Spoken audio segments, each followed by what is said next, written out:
My name is Donald Ferencz, and I'm speaking to you from Middlesex Law School in London. I consider it a great privilege and an honor and a pleasure to have been invited to say a few words to International Justice Day program participants in Beijing in China regarding the crime of aggression.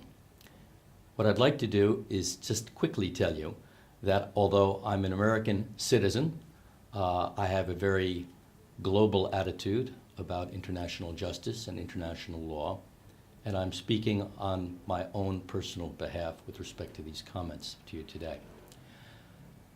When we talk about the crime of aggression, I think it helps to start at the beginning by asking the question, what is law? And with respect to that question, I very often hark back to someone to whom I like to pay tribute, going back 1,800 years before the birth of Christ, Hammurabi, ancient king of Babylonia, who was known to us today because he carved and etched his law, his code of laws, into an obelisk, which was found in 1901 by a French archaeological team led by Jacques de Morgan. And on his code, he had a preamble where he talks about why he's giving the law, and it's worthy of repetition today. He says, "I'm giving this law so that the powerful shall not harm the weak." We have other references, of course, in ancient texts to the meaning of law, or the lack thereof. I often quote from the ancient historian of the Peloponnesian Wars, Thucydides, who lived around 1,600 years later. He said then, in very stark terms, in a lawless world, that the strong do what they can, and the weak endure what they must. But we've come, obviously, a long way since those days to the modern world. And I think there are 4 words that speak volumes about what justice at both the domestic and international level is intended to mean. And those 4 words are words that are etched also in stone in the portico of the United States Supreme Court. The words are equal justice under law. So we have law meant to be an equalizer among people, particularly those of different positions of power in the world.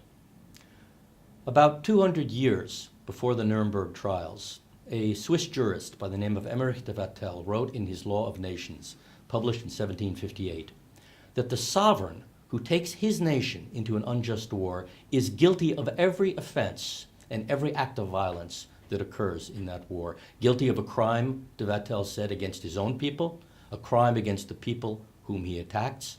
And finally, he said, and I quote, "Finally, he is guilty of a crime against mankind in general, whose peace he disturbs and to whom he sets a pernicious example." At Nuremberg, the words of de Vattel were echoed in the indictment for what's called crimes against peace, or what they then called waging a war of aggression or planning a war of aggression or wars in violation of international treaties or assurances.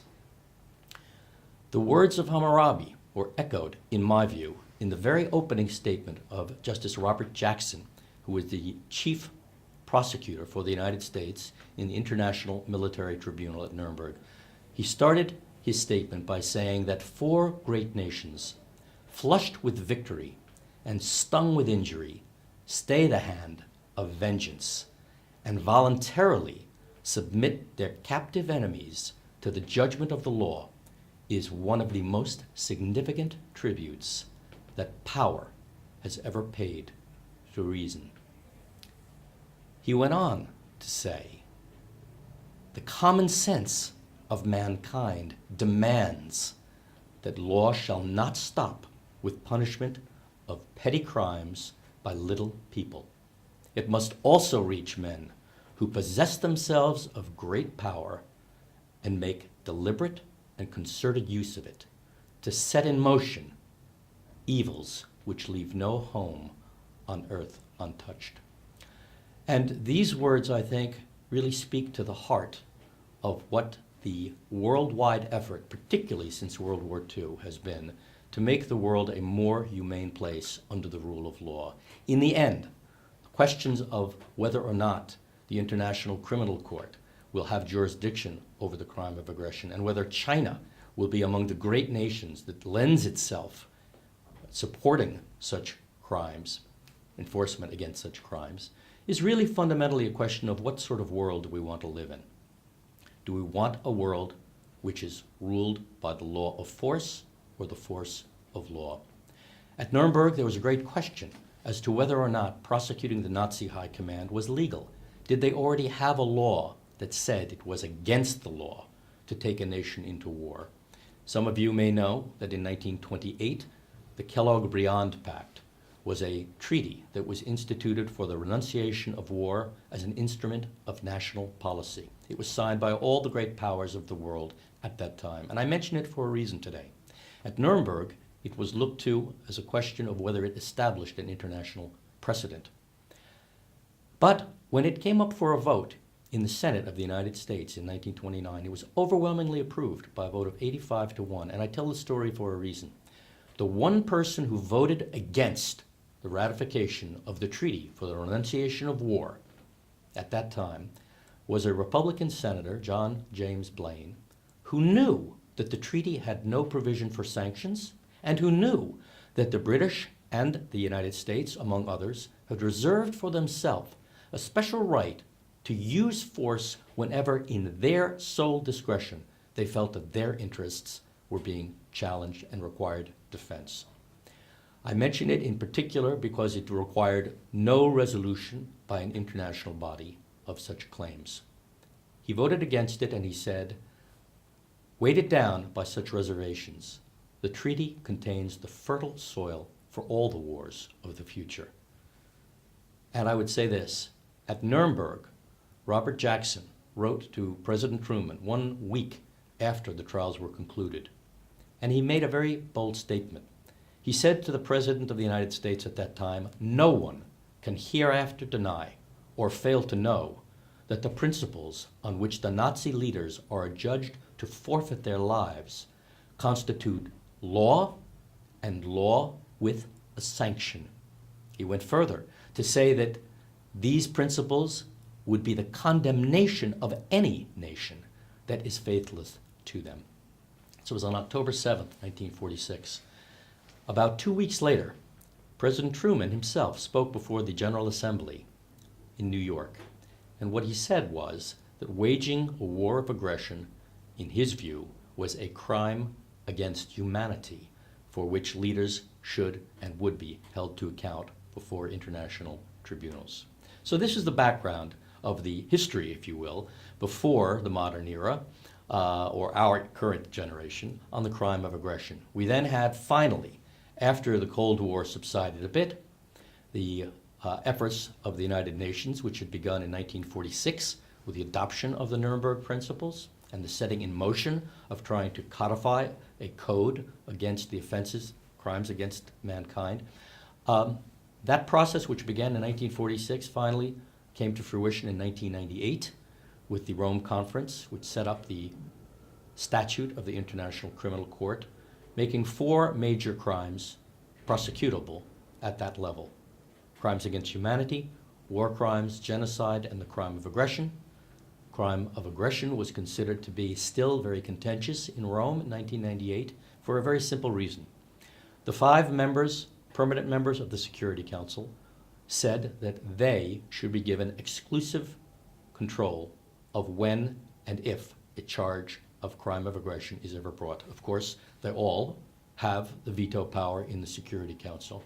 And if one looks to the table, if you go online today, to see what are the military spending figures for the great powers of the world, you'll see, not surprisingly, that it is the permanent members of the Security Council who between them have the preponderance of all of the military spending on the planet. And so those countries that are not affiliated with the members of the Security Council have said, as Hammurabi said, we need law so that the powerful shall not oppress or harm the weak.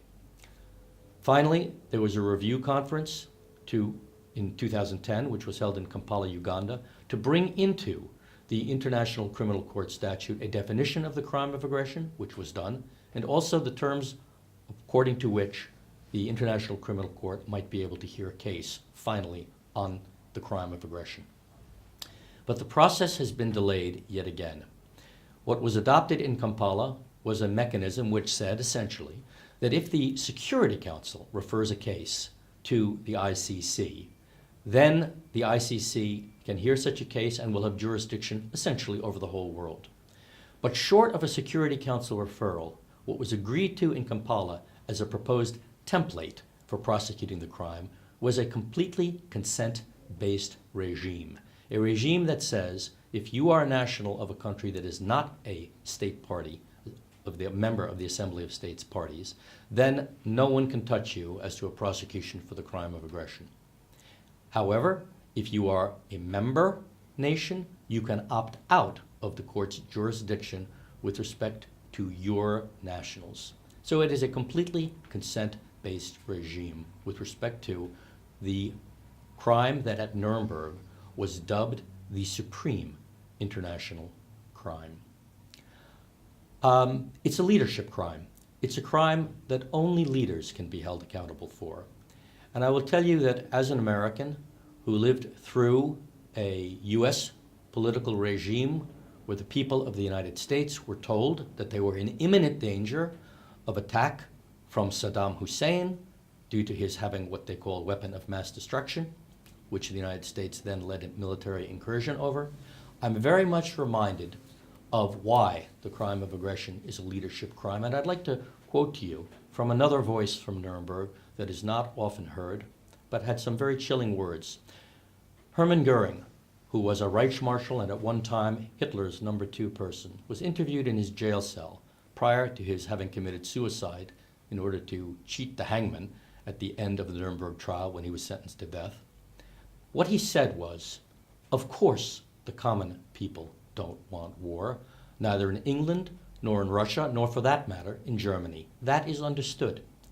But it is the leaders who make policy, and it is always a simple matter to drag the people along, whether it is a democracy, a fascist state, a parliamentary state, voice or no voice.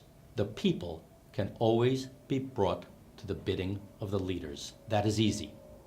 All you have to do is tell them they're being attacked and denounce the pacifists for lack of patriotism and exposing the country to danger. It works the same in any country.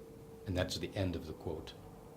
I'd like to take a moment to say just a few words about what has happened since the review conference of the International Criminal Court, which was held in Kampala. The crime of aggression has not yet been made effective as a crime that can be heard before the International Criminal Court. In Kampala, it was decided as a compromise that before any such jurisdiction would be made effective, that at least 30 countries, 30 members of the Assembly of States parties would need to ratify the proposed amendments from Kampala with respect to the court's jurisdiction, and that after January 1st, 2017, the Assembly of States parties would need to reapprove the amendments that were adopted in Kampala. So we've had a delay mechanism during which time a number of countries have ratified the Kampala amendments. The largest such country to do so in terms of its economic stature is Germany. A number of smaller countries have done so.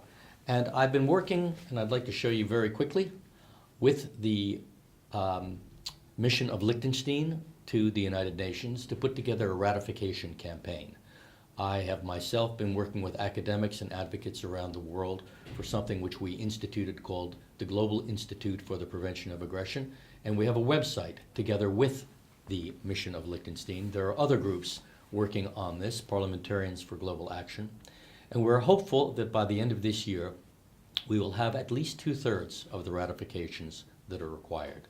So that's just a very quick snapshot of where we are. But what's important to keep in mind is that at Kampala, what was adopted by consensus, meaning that every country represented there had an opportunity to veto what was done and to break consensus. They didn't. The resolution that they adopted said that they believe the court should be able to exercise its jurisdiction at the earliest possible time. Therefore, any countries which were there which failed to ratify these amendments, it appears to me, look as though their action is inconsistent with their words adopted in Kampala, and I hope they will all be true to those words by moving forward as expeditiously as possible with respect to their own ratifications, and that we will have more than the 30 required ratifications by January 1st, 2017. With that, we have the question of what does it mean for China to support the International Criminal Court and support the crime of aggression, criminalizing it before the court and in its own national code.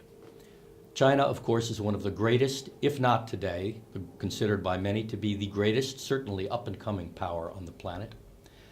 It has an opportunity to take a fantastic leadership role. Obviously, there are some tensions today involving China among countries who themselves have not yet ratified the Kampala Amendments on Aggression, working to bring those amendments to life before the International Criminal Court. This presents a fantastic opportunity for China to show its commitment to international law, to making the world a more humane place under the rule of law, and to advancing the opportunity for the International Criminal Court to play its small role, but its important role, in a system of international justice. And I wish everyone here at the conference today in Beijing the best of success with their efforts to continue to work forward to make it a more humane world for all of us under the international and the global and the domestic rule of law. Thank you. 谢谢。